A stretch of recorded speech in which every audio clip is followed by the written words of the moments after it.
Alright, here we are on the antennas again, and we are looking at what could be a new signal here at Wago Road at the crossing near the next to the BB&L power plant.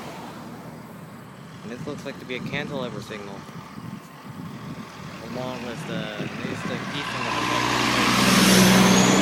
What's that? There. Here we are next to the Port Road Branch in York Haven, Pennsylvania. Let's go check this stuff out. Got the relay case again. They're taking out the old signals again. We can see there's a new relay case here with the street info with dock number. It says, yeah, so these probably won't last much longer because they're getting replaced.